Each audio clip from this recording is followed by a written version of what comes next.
Hello' everyone, আজিৰ এই ভিডিঅ'টো লৈ আহিছোঁ অসম লোকসেৱা আয়োগৰ দ্বাৰা অনুষ্ঠিত হ'ব লগা জুনিয়ৰ ডেভেলপমেণ্ট অফিচাৰৰ কমপ্লিট চিলেবাছখন।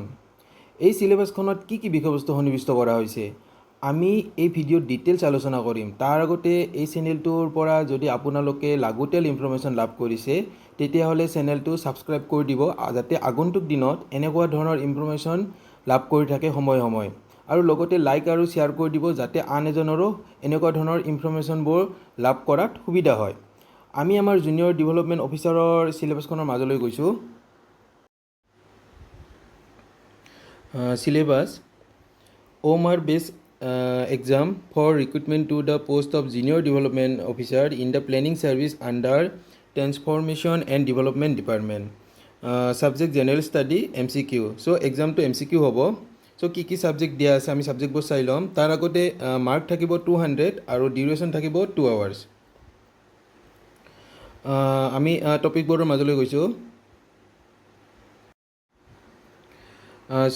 প্ৰথম নম্বৰ আমি টপিকত আমি চাইছোঁ কাৰেণ্ট এফেয়াৰ আৰু ইণ্ডিয়া এণ্ড আছাম। ইণ্ডিয়া আৰু আছামৰ কাৰেণ্ট এফেয়াৰ লগাই পেলাই কিছু কুৱেশ্যন আহিব। নেক্সট টপিক দিছে ইণ্ডিয়ান হিষ্ট্ৰী আৰু নেশ্যনেল মুভমেণ্ট। 3 নম্বৰ টপিকত পাইছোঁ আমি আছাম হিষ্ট্ৰী। অসমৰ হিষ্ট্ৰীৰ ওপৰতো কুৱেশ্যন আহিব। আৰু 4 নম্বৰ টপিকটো পাইছোঁ geography, Indian and Assam. Assam geography আৰু ইণ্ডিয়ান জিঅ'গ্ৰাফী লগাই পেলাইও কিছু কুৱেশ্যন আহিব। 5 নম্বৰ টপিকত পাইছোঁ Indian polity and constitution of India.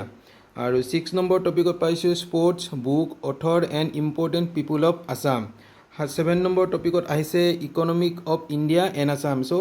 India আৰু অসমৰ ইকনমিক ওপৰতো কিছু কুৱেশ্যন আহিব। আৰু 8 নম্বৰ টপিকত পাইছোঁ আমি ইনভাইৰমেণ্ট অফ আছাম। ইনভাইৰমেণ্টৰ ওপৰত, অসমৰ ইনভাইৰমেণ্টৰ ওপৰতো কিছু কুৱেশ্যন আহিব।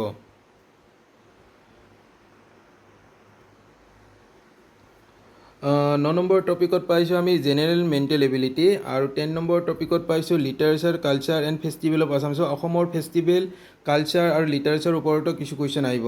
আৰু 11 নম্বৰ টপিকত পাইছোঁ IT অৰ্থাৎ ইনফৰমেশ্যন টেকন'লজিৰ ওপৰতো কিছু কুৱেশ্যন আহিব। আৰু 12 নম্বৰ আৰু লাষ্ট যিটো টপিকটো আছে সেইটো হৈছে ষ্টেটিষ্টিকেল এনালাইচিছ। ষ্টেটিষ্টিকেল এনালাইচিছৰ ওপৰতো কিছু কুৱেশ্যন আহিব। আৰু এই গোটেইবোৰ টপিক মিলাই পেলাই আমাৰ যিটো জুনিয়ৰ ডেভেলপমেণ্ট অফিচাৰৰ ৰিটেন টেষ্ট হ'বলৈ গৈ আছে, সেই ৰিটেন টেষ্ট এক্সামটো হ'ব। কেণ্ডিডেটবোৰৰ যদি এই টপিকবোৰৰ ভিতৰত কিবা কনফিউজন থাকে তেতিয়াহ'লে কমেণ্টত গৈ তেওঁলোকৰ অসুবিধাবোৰ ক'লে হ'ল, আৰু মই নিশ্চয় এই বিষয়ত হেল্প কৰিব ট্ৰাই কৰিম। আজিলৈ ধন্যবাদ।